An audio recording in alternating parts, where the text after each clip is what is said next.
বছরের পর বছর অনিয়ম আর লুটপাটে বিপর্যস্ত চার আর্থিক প্রতিষ্ঠানের গ্রাহকদের টাকা ফেরাতে এবার নির্দিষ্ট স্কিম আনছে বাংলাদেশ ব্যাংক।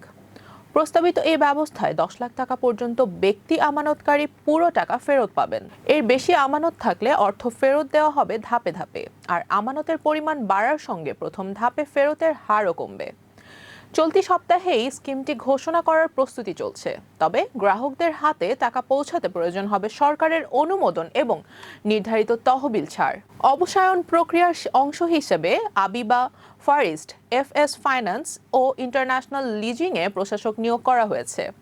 একই সঙ্গে আমানত ফেরতের কাঠামো চূড়ান্ত করা হয়েছে।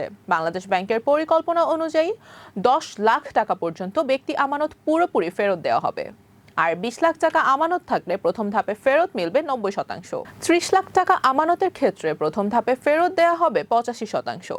আমানতের পরিমাণ আরও বাড়লে প্রথম ধাপে ফেরতের হার ধীরে ধীরে কমবে।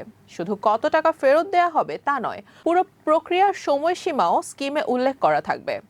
কারা পুরো টাকা পাবেন, কারা আংশিক পাবেন, আংশিক অর্থের পর বাকি টাকা কখন এবং কিভাবে দেয়া হবে সবকিছুর বিস্তারিত থাকবে এই পরিকল্পনায়। বাংলাদেশ ব্যাংক বলছে, এর আগে 5টি ব্যাংকের আমানত ফেরতের জন্য যে ধরনের ব্যবস্থা নেওয়া হয়েছিল অনেকটা সেই কাঠামো অনুসরণ করেই এই 4 প্রতিষ্ঠানের জন্য আলাদা স্কিম তৈরি করা হচ্ছে। সরকারের কাছ থেকে প্রয়োজনীয় অর্থ পাওয়ার পরই এটি আনুষ্ঠানিকভাবে ঘোষণা করা হবে। এরপর নির্ধারিত নিয়ম অনুযায়ী ধাপে ধাপে আমানতকারীদের অর্থ ফেরত দেওয়া শুরু হবে। তবে ব্যক্তি আমানতকারীদের টাকা ফেরতের পর প্রাতিষ্ঠানিক আমানতকারীদের অর্থ ফেরতের বিষয়টি আলাদা প্রক্রিয়ায় হবে। 4 প্রতিষ্ঠানের অবসায়ন শেষ হওয়ার পর তাদের সম্পদ ও দায় হিসাব করে প্রাতিষ্ঠানিক আমানতকারীদের অর্থ ফেরতের ব্যবস্থা করা হবে। বাংলাদেশ ব্যাংকের লক্ষ্য, আমানতকারীদের পাওনা যতটা সম্ভব দ্রুত মিটিয়ে এই 4টি অদক্ষ আর্থিক প্রতিষ্ঠানের অবসায়ন প্রক্রিয়া শেষ করা।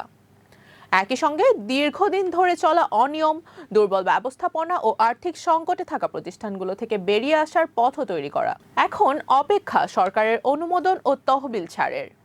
সেটি পাওয়া গেলেই ঘোষণা হবে চূড়ান্ত স্কিম, আর এরপরে শুরু হবে গ্রাহকদের টাকা ফেরতের প্রক্রিয়া। রুবাইয়া জান্নাত, টাইমস 24।